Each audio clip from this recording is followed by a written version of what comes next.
Paano kung ang pinakamalalim na sugat na dala mo ay hindi galing sa isang estranghero, kundi mula sa isang taong minsang humawak ng iyong kamay noong ikaw ay bata pa?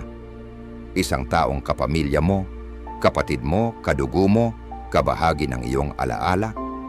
Iba ang sakit ng ganitong pagtataksil. Mas malalim ang hiwa dahil hindi ito dapat nangyari. Mula pagkasilang natin, sinasabi sa atin na ang pamilya ay panghabang buhay, na ang dugo ay mas malapot kaysa tubig, na ang mga kapatid ay likas na matalik na kaibigan. Pero paano kung ang ugnayang ito ay naging parang isang digmaan? Kapag ang taong dapat nagpoprotekta sa iyo ay siya palang tahimik na sumisira sa iyo. Ang pagtataksil ng kapatid ay isa sa pinakatahimik ngunit pinakamalupit na anyo ng sakit. Hindi mo ito isinisigaw. Minsan, hindi mo ito binabanggit. Ibinabaon mo lang, pinagtatanggol, dinadahilan, dahil pamilya sila. Itinuro sa atin na tiisin, magpatawad ng walang hanggan, panatilihin ang kapayapaan kahit kapalit nito ay ang ating dignidad. Pero ang pilosopiyang Stoic ay nagtuturo ng ibang uri ng lakas. Hindi ito nagtuturo ng galit o paghihiganti. Itinuturo nito ang pagtanggap sa katotohanan, ang pagtanggal ng ilusyon, at ang paggalang sa sariling damdamin. Ang Stoicism ay hindi tungkol sa pagputol ng ugnayan dahil sa galit, kundi ang pagtatanggol ng iyong kapayapaan gamit ang katuwiran. Ito ay ang pagkilala kung kailan may lumagpas sa hangganan, kahit kapatid pa ito. Tulad ng sabi ni Epictetus, hindi ang nangyari sa iyo ang mahalaga, kundi kung paano ka tumugon dito. At minsan, ang tamang tugon ay hindi pagkakasundo, kundi paglayo. Ang video na ito ay hindi tungkol sa puot, kundi sa linaw. Ito ay tungkol sa pagbibigay ng pangalan sa 7 uri ng pagtataksil mula sa kapatid na hindi mo na dapat patawarin, hindi dahil ikaw ay malupit, kundi dahil mahal mo na ang sarili mo ng sapat para huminto sa pagdurugo para sa mga taong patuloy kang hinihiwa. Hindi ito basta pagkakamali, ito'y mga pattern, mga sugat na hinuhubog ang iyong self-worth, ang iyong mga relasyon, ang iyong kinabukasan. Hanggat hindi mo ito hinaharap, sila ang magdidikta ng kung sino ka. Kaya magsimula na tayo. 7 pagtataksil. 7 hangganang kapag nalampasan ay hindi na dapat balewalain. Pagtataksil 1. Ang palihim na pagsira sa iyo sa likod ng saradong pinto. Minsan ang pagtataksil ay hindi maingay. Walang sigawan, walang pagbagsak ng pinto. Nangyayari ito ng tahimik sa iyong likuran, sa mga bulong-bulungan na umaalingaw-ngaw sa loob ng maraming taon. Isa sa pinakamalalim na uri ng pagtataksil mula sa kapatid ay kapag nagpapanggap silang sumusuporta sa iyo sa harap, pero palihim na sinisira ka kapag wala ka. Kasama mo silang ngumiti sa hapagkainan, tumatango habang ikinukuwento mo ang mga pangarap mo. Pero pagdating ng pagkakataon, sisirain ka nila sa harap ng mga taong pinakamahalaga. Kinakausap nila ang mga magulang nyo tungkol sa mga kabiguan mo, pinipilipit ang mga sinabi mo, at nagtatanim ng pagdududa. Pinapainom ka nila ng lason habang kunwari nag-aalok ng tubig. Lalo itong malupit dahil hindi nakikita ang pinsala. Hindi mo kayang patunayan, pero ramdam mo ito. Napapansin mong iba na ang tingin sa'yo ng mga magulang mo. Tinututulan nila ang mga desisyon mo, kinukwestiyon ang mga paniniwala mo, pati ang halaga mo. Napapaisip ka kung bakit. Hanggang sa isang araw, may marinig kang lumabas sa kanilang bibig. Isang bagay na hindi mo naman sinabi, isang kwento na hindi mo ikinuwento, isang bersyon ng sarili mong ang kapatid mo lang ang posibleng gumawa. Binabasag ng pagtataksil na ito ang pundasyon ng tiwala sa loob ng pamilya. Dahil mula pa pagkabata, itinuro sa atin na sa kabila ng lahat ng problema sa mundo, kakampi natin ang kapatid natin. Pero ngayon, naging palihim na kalaban na sila, hindi sa hayagang kompetisyon, kundi sa tahimik na paninira. May kwento ako sa inyo. May isang lalaking nagngangalang Chris na matagal nang naghahangad ng pagkilala mula sa kanyang ama. Nagpursige siya, nagsipag, nagsakripisyo para sa pamilya, pero parang kulang pa rin. Isang araw nalaman niya na ang kanyang nakababatang kapatid na palaging sinasabing idol siya sa harap, ay matagal nang sinisiraan siya sa kanilang ama. Sinasabi nitong iresponsable si Chris sa pera, hindi marunong magdesisyon, at hindi dapat mamahala ng negosyo ng pamilya. Hindi niya ito pinaghinalaan kailanman, pero nang nalaman niya, biglang nagkakaugnay ang lahat. Ang lamig, ang paghusga, ang distansya. Sabi ni Marcus Aurelius, mas matalim ang dila ng isang taksil kaysa sa anumang patalim. Ang mga salitang binibigkas sa likod ng pinto ay kayang sirain ang reputasyon, basagin ang ugnayan, at magdulot ng habang buhay na hindi pagkakaunawaan. At kung ito'y galing sa sariling kapatid, mas personal, mas masakit. Ang aral ay malinaw. Kung may taong ngumingiti sa iyo pero sinasaksak ka kapag tumalikod ka, wala kang utang na loob sa kanya kahit pa kadugo mo siya. Ang tiwala ay kinikita, hindi minamana. Ang pananahimik sa harap ng pagtataksil ay hindi kabutihang loob. Ito'y pagtataksil sa sarili. Dapat mong protektahan ang pangalan mo, ang katotohanan mo, at higit sa lahat, ang kapayapaan mo. Walang relasyon ang sapat na dahilan para mawala ang respeto mo sa sarili. Ang pagpapatawad ay hindi laging nangangahulugang pagbubukas muli ng pinto. Minsan kailangan itong isara para makalanghap ka ng hangin at mabuhay muli ng payapa. Ngunit paano kung ang pagtataksil ay hindi sa mga salitang sinabi sa iyong likuran, kundi sa paraan ng pagtanggap nila sa iyong mga tagumpay? Paano kung ang pinsala ay hindi galing sa pananahimik, kundi sa inggit na nakatago sa maskara ng suporta? Pagtataksil 2, ang palihim na pagsira sa iyong tagumpay. Ang tagumpay ay dapat ipinagdiriwang, lalo na sa loob ng pamilya. Kapag ang isang kapatid ay umangat, dapat ito'y nagbibigay inspirasyon sa iba, isang bagay na nagpapalalim ng koneksyon ninyo. Pero paano kung ang tagumpay mo ay nagiging banta sa kapatid mo? Paano kung ang paglago mo ay nagpapaliit sa kanila dahil sa sariling insecurities? Isa sa mga pinakamasakit na pagtataksil ay ang kapag hindi nila kayang makita kang manalo. Sa halip na palakpakan ka, kinakalaban ka. Sa halip na palakasin ka, kinukutya ka. At hindi nila ito ginagawa sa tahasang paraan, ginagawa nila ito sa mga patagong banat, mga salitang parang biro. Pero may kurot, natsambahan mo lang, nagbabago ka na masyado. Aba, feeling mo yata mas magaling ka na ngayon. Pero ang totoo, ang ibig nilang sabihin, hindi ko matanggap ang paglago mo. Ang ganitong uri ng pagtataksil ay banayad pero matalim. Natatago sa mga biro, sarcasm, at mga komentong may pasaring. Pero malinaw ang mensahe. Hindi ka nila gustong makitang lumiwanag. Maliban na lang kung kasabay silang nagniningning. Naiinis sila sa liwanag mo. Ang progreso mo ay paalala sa kanila na hindi sila gumagalaw. Kaya pilit ka nilang hinihila pababa. Hindi para tulungan ka, kundi para hindi ka lumampas sa kanila. May isang kwento. Isang babaeng nagngangalang Amanda ang ilang taon nang nagsusumikap sa kanyang trabaho. Sa wakas na-promote siya sa isang leadership role. Masaya ang mga magulang niya. Tuwang-tuwa ang mga kaibigan niya, pero ang ate niya. Isang tipid na ngiti lang ang ibinigay, sabay sabing, "Huwag mo lang sanang ipagmayabang, ha?"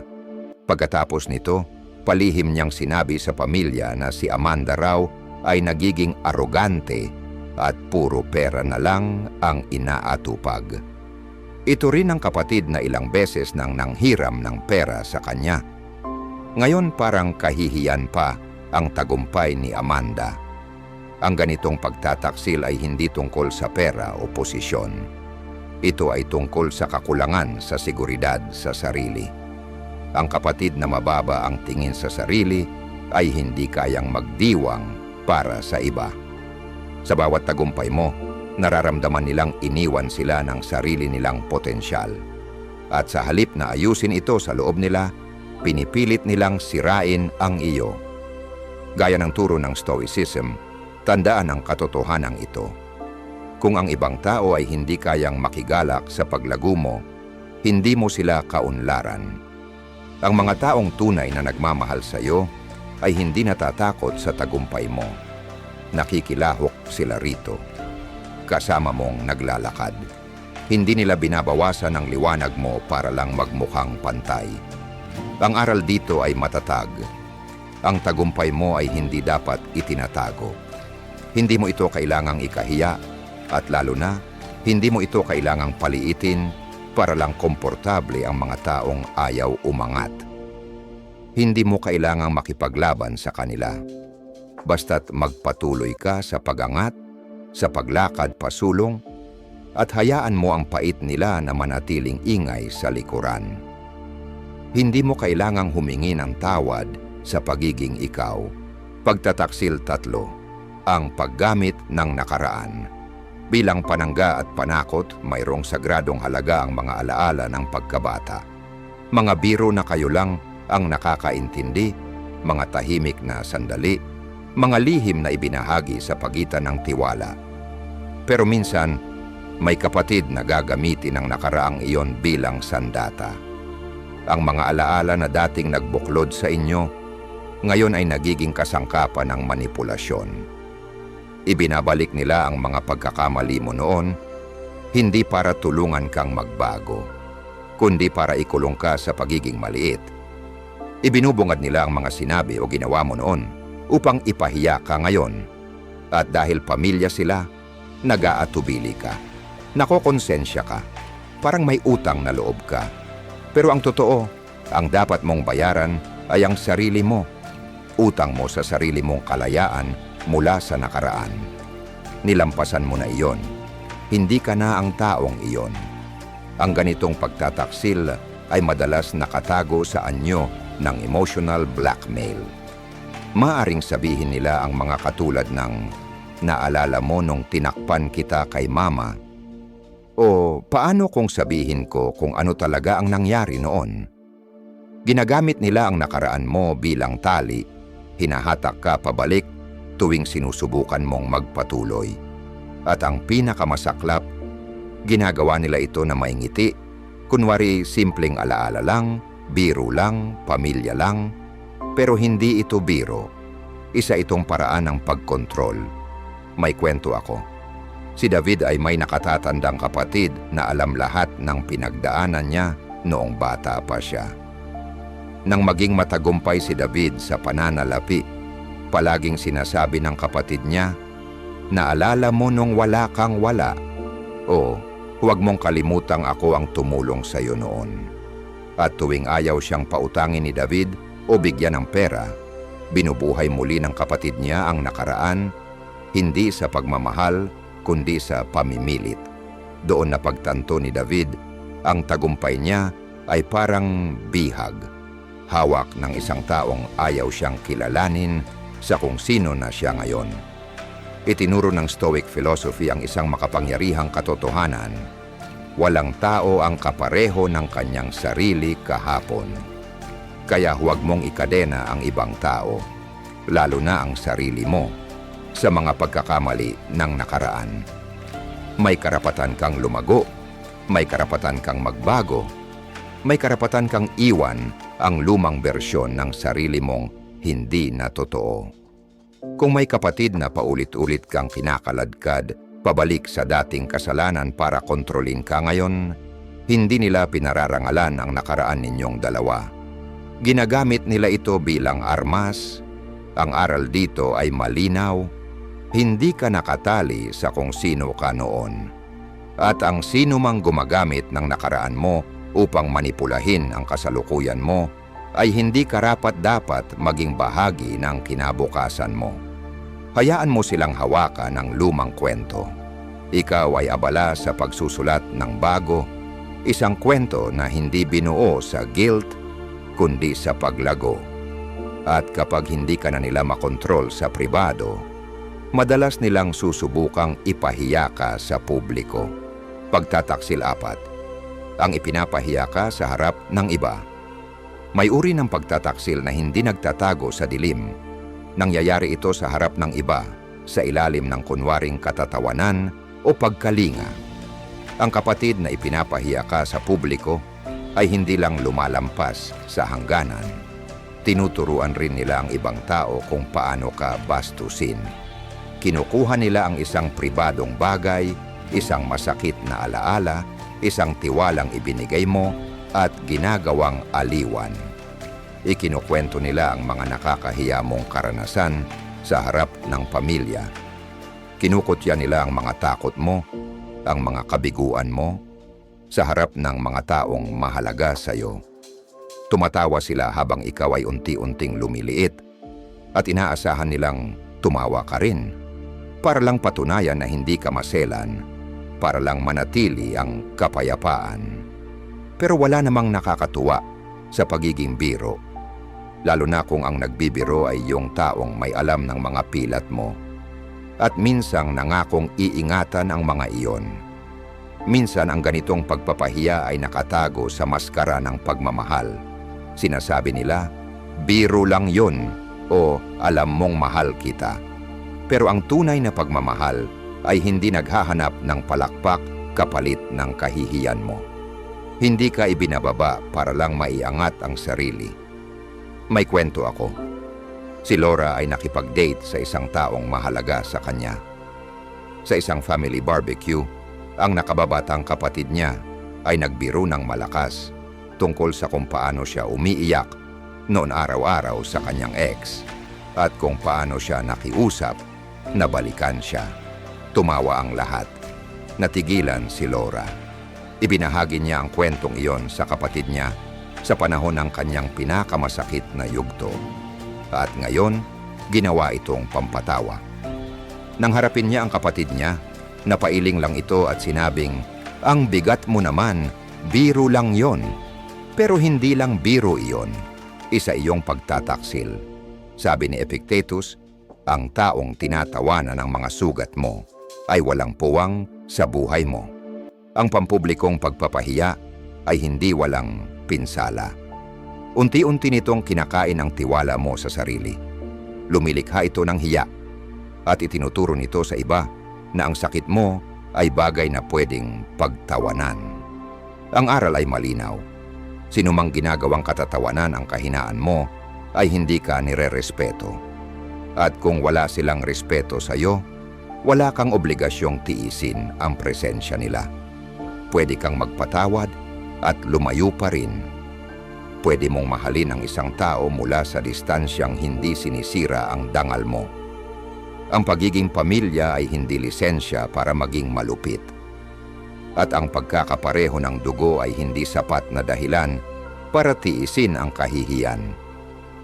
Karapat-dapat kang mapalibutan ng mga taong ginagalang ang katotohanan mo, hindi yung ginagamit ito bilang biro. Karapat-dapat kang maging ligtas, kahit sa hapagkainan. Pagtataksil 5. Ang kanyang emosyonal na kawalan. Sa panahong kailangan mo siya, na hindi lahat ng pagtataksil ay nagmumula sa ginagawa. Ang iba ay nanggagaling sa pananahimik, sa puwang kung saan dapat naroon ang suporta. At iilan lang ang mas masakit kaysa sa pagka-realize na ang kapatid mo ay hindi mo makapitan noong oras na pinakakailangan mo siya. Nasasaktan ka, nahihirapan, may pinagdadaanan kang yumanig sa mundo mo. Hindi ka naman humihingi ng himala. Ang kailangan mo lang, isang mensahe, isang tawag, kahit isang kumusta ka. Pero walang dumating. Hindi siya nawala sa pisikal na anyo, pero emosyonal. Bigla siyang naging multo. Tahimik siya habang gumuho ang mundo mo. Mahirap ipaliwanag sa iba ang ganitong uri ng pagtataksil. Kasi sa teknikal na aspeto, wala naman siyang ginawang masama. Hindi kanya siniraan, hindi kanya sinigawan. Pero ang kawalan niya, ang katahimikan niya, ay mas malakas pa sa kahit anong insulto. May kwento ako. Si Jason ay nawalan ng trabaho matapos magtrabaho ng 15 taon sa iisang kumpanya.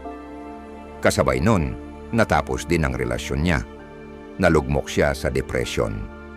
Ang kapatid niyang babae, na 20 minuto lang ang layo, ni minsan ay hindi nagparamdam.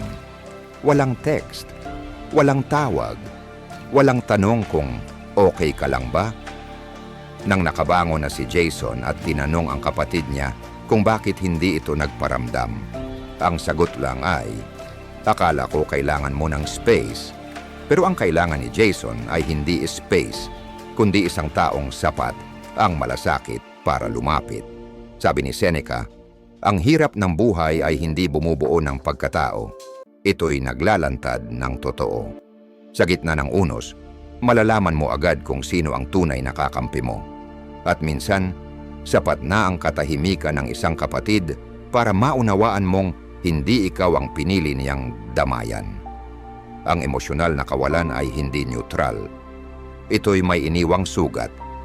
Itinuturo nito sa iyo na ang sakit mo ay hindi mahalaga sa mga taong dapat nagmamalasakit.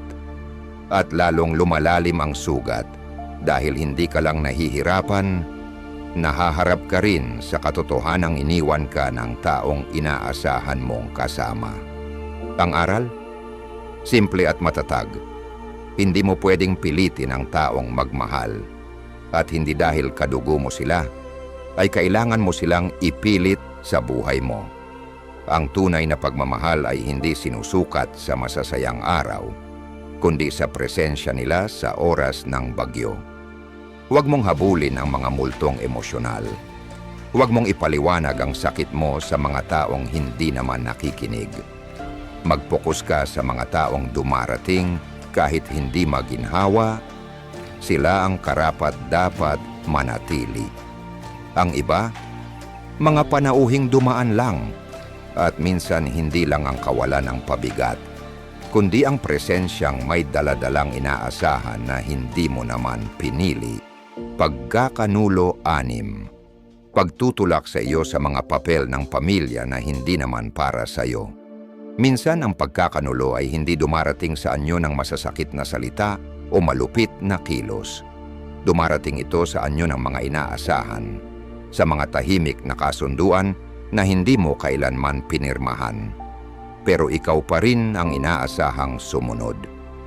Isa sa pinakamalalim na uri ng pagkakanulo mula sa isang kapatid ay ang pilitin kang gampanan ng isang papel sa pamilya na unti-unting sumisipsip sa iyong lakas, kinukulong ka, at pinapawi ang iyong pagkatao. Maaring ikaw ang tagapag-alaga, ang taga-ayos, ang laging nagsasabing oo. Maaring ikaw ang tahimik, ang matatag, ang laging nagsasakripisyo para lang makahinga ang iba. Pero natanong mo na ba sa sarili mo, sino ang nagtakda ng papel na yan para sa'yo? Pinili mo ba ito o naitalaga lang sa'yo? Madalas ang mga kapatid mismo ang nagpapatibay ng mga papel na ito. Inaasahan nilang ikaw ang laging tatawag, ikaw ang laging magbibigay ng pera, ikaw ang magsisilbing pandikit ng pamilya. At kapag sinubukan mong lumayo, kapag humingi ka ng espasyo o tumanggi, tatawagin ka nilang makasarili. Sasabihin nila, nagbago ka na. Pero ang totoo, ang ibig nilang sabihin, ay hindi mo na inuuna ang kaginhawaan nila kapalit ng sarili mong kapayapaan. Hayaan mong ikwento ko ang isang istorya. Si Marcus ang panganay na anak sa kanilang pamilya. Inaasahan ng mga kapatid niya na siya ang tutulong, pinansyal, emosyonal, at maging sa pag-aayos ng mga alitan ng kanilang mga magulang. Sa loob ng maraming taon, ginampanan niya ang papel na iyon. Pero nang siya ay mapagod at sabihing kailangan niyang alagaan ang sariling kalusugan, Sa pag-iisip, inakusahan siya ng kanyang mga kapatid na pinabayaan ang pamilya. Sinabi nila, ikaw na nga ang palaging matatag. Kung hindi ikaw, sino? Hindi iyon pagmamahal. Iyon ay pag-aangkin. Itinuturo sa atin ng pilosopiyang Stoic na mamuhay ayon sa katuwiran, hindi sa obligasyon. Hindi ka isinilang para gampanan ang mga papel na iniatang sa iyo ng iba. Isinilang ka upang maging malaya at makatuwirang nilalang. At kung minsan, ang pagiging tunay na malaya ay nangangahulugang kailangang biguin ang mga inaasahang hindi mo naman kailanman pinili. Ang aral dito ay ito: ang mga papel sa pamilya ay hindi kapalaran. Mga desisyon ang mga ito. Kung ang isang papel ay nagdudulot sa iyo ng sakit, pagod, o kawalan ng pag-aaruga sa sarili, may karapatan kang talikuran ito. Hindi ka naging walang puso. Naging totoo ka lang. Hindi mo kailangang sunugin ang sarili mo para lang painitin ang iba. Hindi mo kailangang maging lahat para sa lahat. Hindi mo obligasyon na buhatin ang bigat ng isang pamilyang tumatangging magbahagi ng pasanin. Lumabas ka sa papel, tumindig ka sa iyong katotohanan, at hayaang ang mga tunay na nagmamahal sa iyo ay matutong salubungin ka doon. Pagkakanulop ito, ang pakikipagkompetensya para sa pabor ng magulang kapalit ng iyong kapayapaan. May isang tahimik na digmaan na nangyayari sa ilang pamilya. Hindi ito tungkol sa pagmamahal. Ito ay tungkol sa pagpabor. Kapag ginawang kompetisyon ng isang kapatid ang paghahangad ng papuri mula sa magulang, kadalasan ay hindi lang nila sinusubukang umangat, itinutulak kanila pababa para makaakyat sila. Mahirap itong makita sa simula. Maaring magmukha itong simpleng tagumpay o kumpiyansa sa sarili, pero unti-unti, lilitaw ang mga pattern. Binabaluktot nila ang mga kwento para magmukhang mas maayos sila. Ibinubunyag nila ang iyong mga kahinaan sa maliliit na usapan kasama ang inyong magulang. Inaalala nila ang mga dating pagkakamali mo bago ikuwento ang bagong tagumpay nila. Ipiniposisyon nila ang sarili bilang ang responsable, ang tapat, ang mas karapat-dapat bigyang pansin. Ang masakit sa ganitong uri ng pagkakanulo ay hindi lang nito sinisira ang ugnayan niyong magkapatid, kundi pati ang relasyon mo sa mga magulang mo. Pakiramdam mo parang palagi kang kinukumpara sa isang taong inaayos ang timbangan para paboran ang sarili. Hindi ka nakikita base sa tunay mong pagkatao. Nakikita ka bilang mas mababang bersyon ng isang kapatid na maingat nilang binuo sa isip ng iba. Hayaan mong magbahagi ako ng kwento. Si Jenna ay palaging malapit sa kanyang ina. Ngunit nang nagsimula ang kanyang ate na madalas bumisita, magdala ng mga regalo at tumulong sa bahay, may mga bagay na unti-unting nagbago. Madalas sabihin ng ate niya, "Nag-aalala lang ako kay Jenna minsan." O sana maging mas matatag siya, katulad ng dati. Sa unang tingin ay parang inosente lang ang mga ito. Pero unti-unti, nagbago ang pananaw ng ina nila.